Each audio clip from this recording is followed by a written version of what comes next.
Au nom du Père et du Fils et du Saint-Esprit, ainsi soit-il.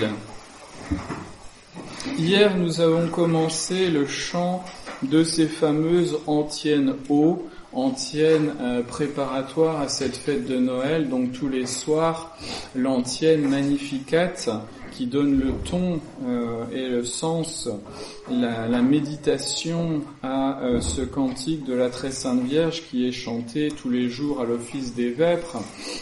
Ces antiennes eaux qui sont beaucoup plus nombreuses que ce qui nous reste aujourd'hui, qui n'ont pas toujours été classées dans cet ordre particulier qui permet un acrostiche, comme on dit, c'est-à-dire si on prend les premières lettres des noms qui sont donnés à notre Seigneur Jésus-Christ, O Sapientia hier, O Adonai aujourd'hui, etc., eh bien on s'aperçoit que ça fait Héros Cras, si on remet dans l'autre sens, puisqu'on finira par le E de O Emmanuel.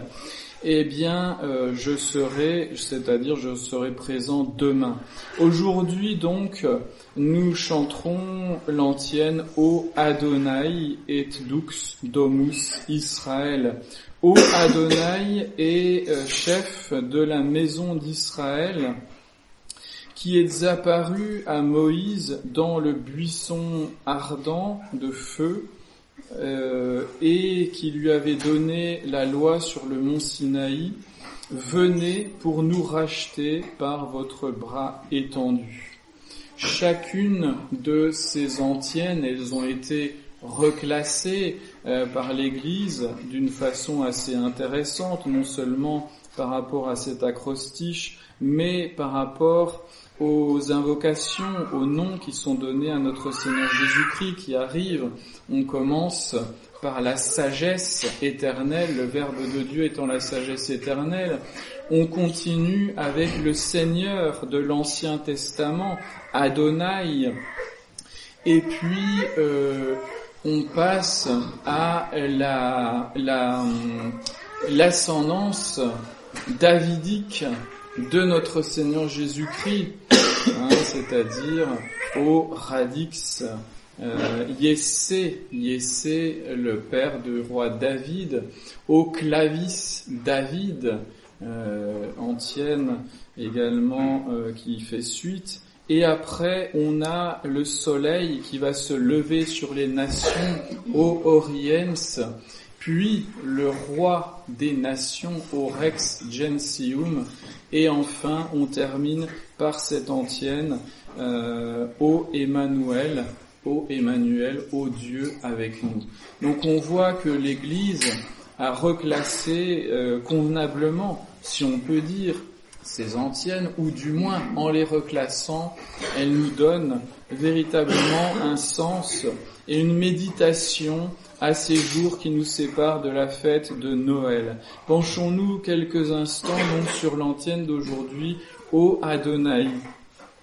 Adonai, c'est un mot hébreu qui signifie Seigneur ou mon Seigneur ou nos Seigneurs, puisque de soi c'est un nom qui implique le pluriel, alors qu'on l'entende comme pluriel de majesté ou qu'on l'entende comme la désignation dès l'Ancien Testament des trois personnes divines, cela est tout à fait possible et envisageable.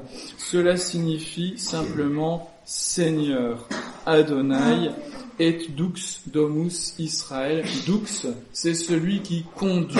Donc vous voyez que le mot latin Dux, le chef, celui qui conduit, on le retrouve dans le mot français conduire, n'est-ce pas?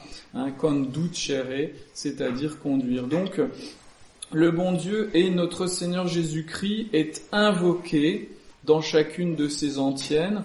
Ensuite, on donne une des actions ou des actions qui sont en rapport avec cette appellation. Et enfin, on termine par une prière qui commence toujours par le mot « veni », c'est-à-dire « venez ». Ô Adonai, les titres qu'on lui donne, le Seigneur, et c'est le nom qui était donné dans l'Ancien Testament. Et les Hébreux ont fini même par remplacer le nom de Yahvé, que Dieu s'est donné lui-même dans le buisson ardent, justement, Yahvé, qui veut dire « je suis celui qui suis », et l'ont remplacé progressivement parce que pour eux c'était vraiment le nom de Dieu qui désigne l'essence de Dieu, et c'est vrai, et pour eux c'était un nom ineffable, et donc ils le remplaçaient plutôt par le mot Adonai, c'est-à-dire Seigneur, ou Dominus, n'est-ce pas, en latin. Le Seigneur est donc le chef, le guide de la maison d'Israël.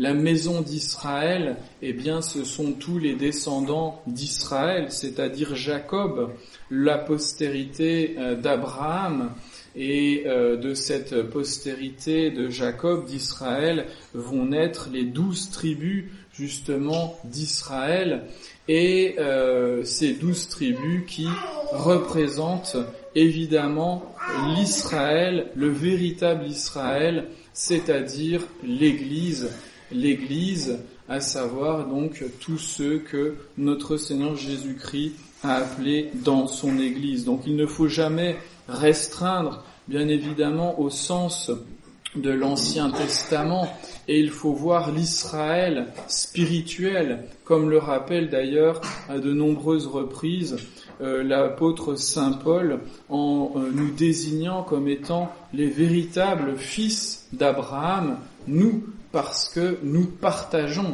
la foi d'Abraham dans le Sauveur, dans le Messie.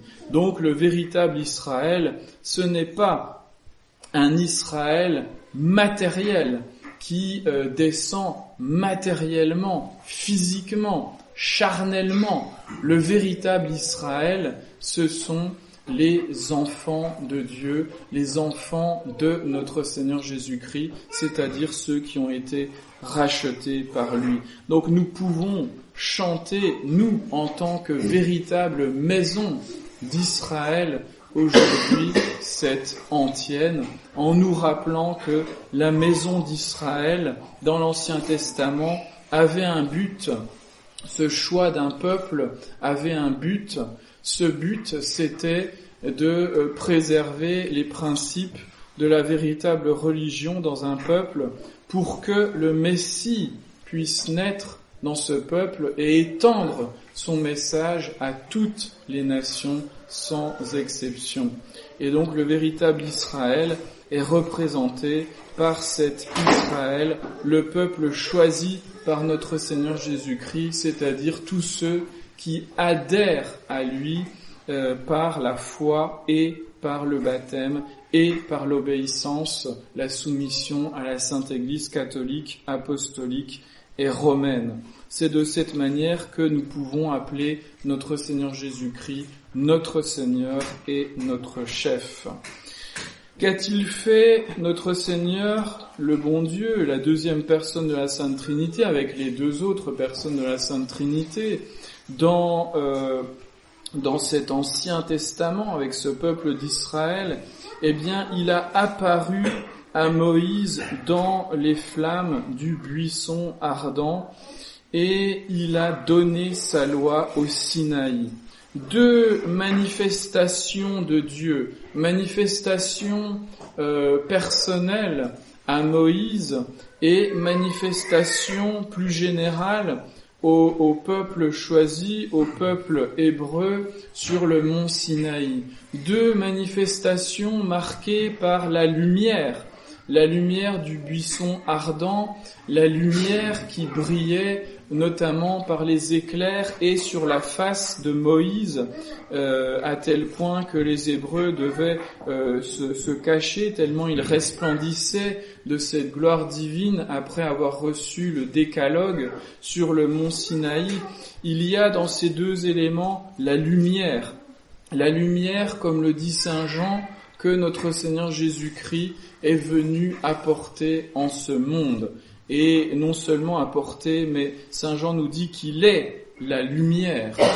Et notre Seigneur le dit également, « Je suis la lumière du monde. Celui qui me suit ne marche pas dans les ténèbres. » Et c'est toute cette symbolique du soleil qui renaît. Non, mes bien chers frères, la fête de Noël n'est pas une christianisation des fêtes païennes du soleil renaissant. Absolument pas.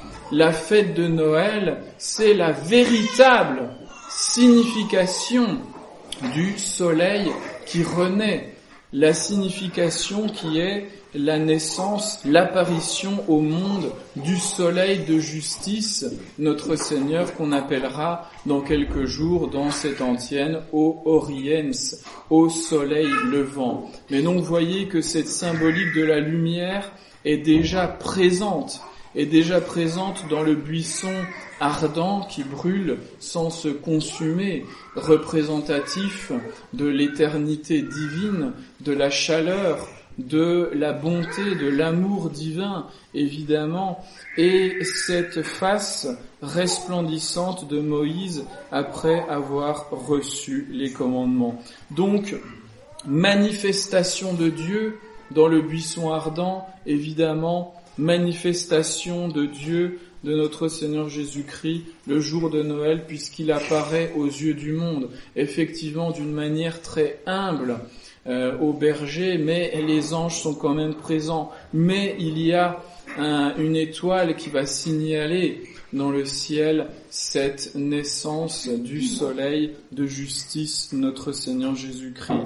Donc il y a le parallèle qui est fait dans cette antienne entre la manifestation divine dans le buisson ardent, où Dieu donne son nom, Yahvé, je suis celui qui suis, et avec cette naissance de celui qui est avec nous, c'est-à-dire Emmanuel, c'est-à-dire notre Seigneur Jésus-Christ, qui est Dieu avec nous, qui n'est pas seulement celui qui est notre Seigneur, celui qui est notre Créateur, celui qui est au-dessus de nous, celui qui est notre chef, qui est notre guide. Non, là, il est en plus avec nous.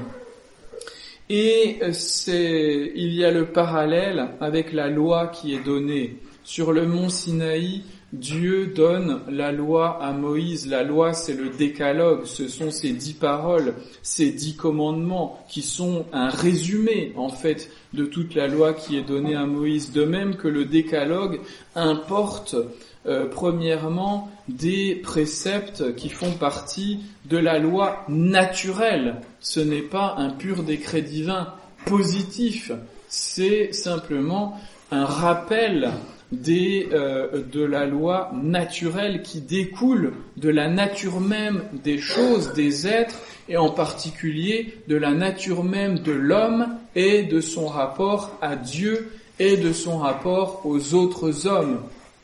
Eh bien, notre Seigneur Jésus-Christ également vient apporter, et dès ce moment de sa naissance, il vient apporter une nouvelle loi. Pas une nouvelle loi qui supprimerait la loi précédente. Il le dit, je ne suis pas venu abolir la loi et les prophètes, je suis venu les accomplir. Alors le mot accomplir est une traduction qui est très imparfaite en français, c'est-à-dire les parfaire, c'est-à-dire les mener à leur but. Le but de la loi et des prophètes, c'était de préparer la venue de notre Seigneur Jésus-Christ. Le but de la loi de l'Ancien Testament, c'est de préparer les âmes à accueillir notre Seigneur Jésus-Christ, à rester dans la grâce de Dieu, dans la vraie religion.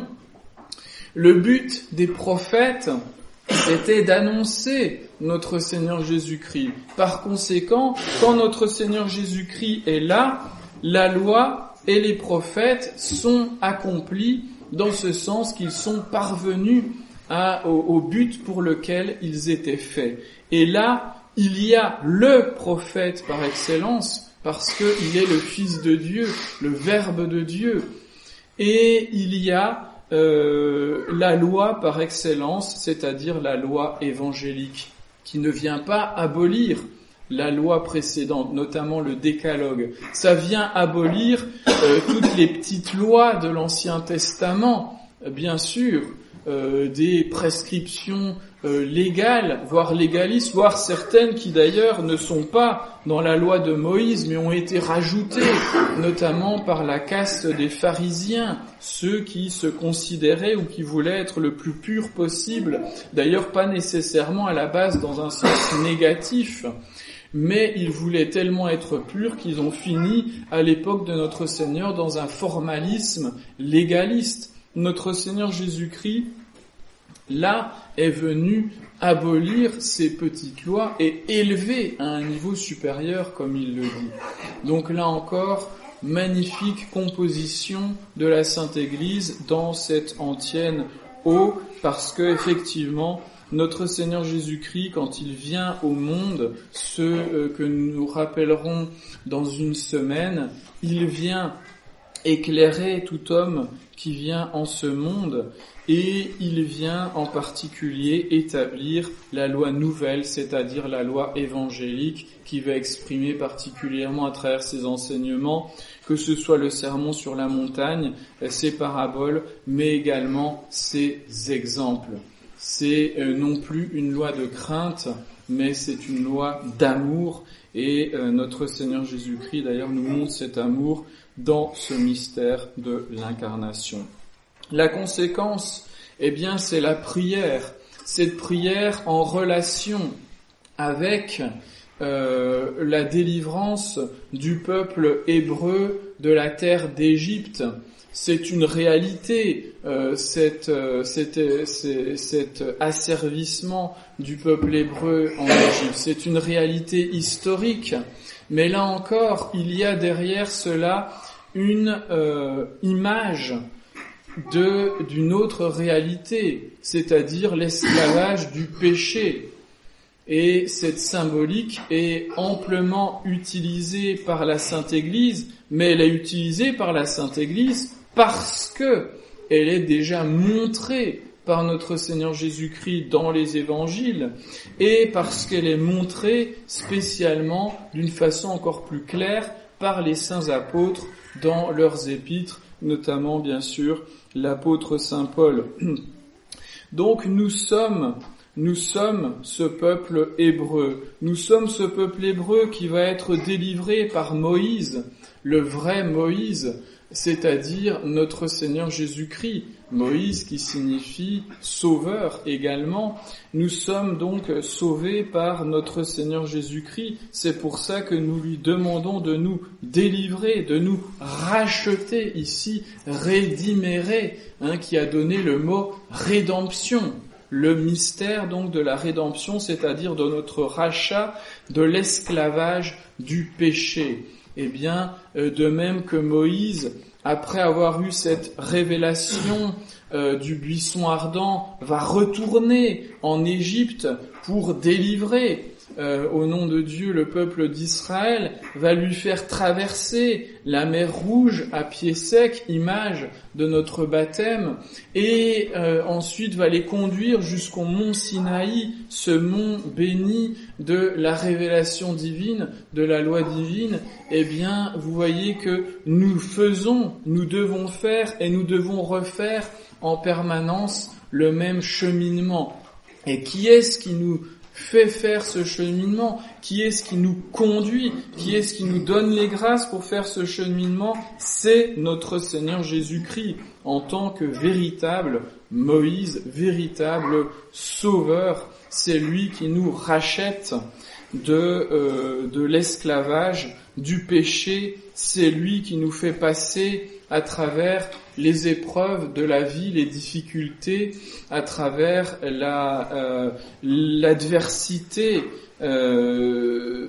qui nous fait passer vers la montagne sainte, vers la montagne, le mont Sinaï, qui représente la montagne de la sainteté, de la sanctification qui se fait évidemment par la loi. Et cela, le bon Dieu, notre Seigneur le Jésus-Christ, le fait in brachio extento, son bras étendu. Alors véritablement, le bras étendu, eh bien, vous vous en souvenez, si vous avez lu ce très bel épisode de Moïse, il étend son bâton pour que la mer s'ouvre en deux, eh bien, notre Seigneur Jésus-Christ, il étend la main sur nous. Il étend la main sur nous. Et qu'est-ce que ça signifie? Eh bien, c'est un signe de puissance divine. La main qui est étendue sur les choses, c'est aussi un signe de bénédiction divine. Donc, notre Seigneur Jésus-Christ, quand il nous rachète, à la fois, il nous ouvre le chemin du ciel, il nous délivre des Égyptiens, c'est-à-dire du péché qui est à nos trousses et de cet esclavage, et il nous ouvre cette fois en nous bénissant. Donc nous sommes un peuple béni, mes bien chers frères, nous devons nous le rappeler et nous devons, comme je vous l'ai rappelé souvent ces derniers temps, nous devons bénir notre Seigneur Jésus-Christ d'être venu à notre époque actuelle, pour de nombreuses raisons. La première étant cette grâce de venir après notre Seigneur Jésus-Christ. Il nous a ouvert la voie, il nous a ouvert les yeux, il nous a éclairés, il nous donne toutes les grâces nécessaires. Donc voilà, dans ces magnifiques prières de la Sainte Église, ces magnifiques compositions qui sont comme des résumés de toute l'histoire sainte, de tout l'Ancien Testament, de toute la doctrine chrétienne vis-à-vis du Sauveur, vis-à-vis de ce mystère de l'incarnation, de la nativité, toute la doctrine est résumée dans ces magnifiques antiennes eaux. Donc, prions-les, méditons-les, parce qu'elles nous disent à qui demander, avec tous les titres qu'on peut donner à notre Seigneur Jésus-Christ, que ce soit son titre de sagesse, que ce soit aujourd'hui son titre de Seigneur, de chef, de guide pour nous autres. Nous savons pourquoi demander, parce que notre Seigneur Jésus-Christ, que ce soit dans l'Ancien Testament ou dans le Nouveau Testament, a manifesté sa puissance. Et comme il l'a manifesté dans le buisson ardent, il l'a manifesté également sa loi, c'est-à-dire il nous a dit ce qu'il faut croire, ce qu'il faut faire pour aller au ciel. Il le manifeste spécialement d'une manière totalement différente, avec cette humilité du mystère de l'incarnation, mais cette humilité est tellement un exemple pour nous autres, un enseignement. Il est vraiment la lumière qui éclaire tout homme venant dans ce monde. Pourquoi demander? Eh bien parce que dans le mystère de l'incarnation, notre Seigneur, le bon Dieu, manifeste sa puissance. Il est tellement puissant qu'il peut assumer, en plus de sa nature divine, une nature humaine et se faire l'un des nôtres pour pouvoir mourir pour nous, pour pouvoir nous racheter. Quelle puissance! Et il le montrera bien sûr le jour de la résurrection, notre Seigneur Jésus-Christ.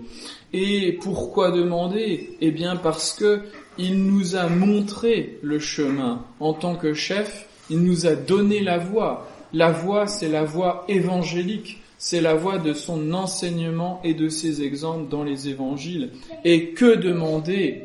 Eh bien, aujourd'hui, nous demandons qu'il nous rachète, qu'il nous sorte du péché. Pour cela, il faut que nous le voulions. Il faut que nous nous mettions en marche. Il faut que nous sortions de ce péché. Il faut que nous nous laissions guider par notre Seigneur Jésus-Christ. Donc, que demander? D'être délivrés du péché. Ce n'est pas être délivré des difficultés, ce n'est pas être délivré des tentations, c'est être délivré du péché. Ce n'est pas demander cette délivrance de façon passive, en attendant que Dieu fasse tout et que nous ressentions la force de lutter contre les tentations, de lutter contre nos défauts, de lutter contre le péché. Non, c'est à l'image de Moïse, à l'image du peuple hébreu, de prendre notre bâton de pèlerin et d'avancer sous la conduite de notre Seigneur Jésus-Christ. Il nous rachète, oui, encore faut-il que nous le suivions sur la voie du salut. Mais si nous le suivons, eh bien, il nous ouvrira la voie avec sa main étendue, sa main de bénédiction et sa main de puissance. Au nom du Père et du Fils et du Saint-Esprit, ainsi soit-il.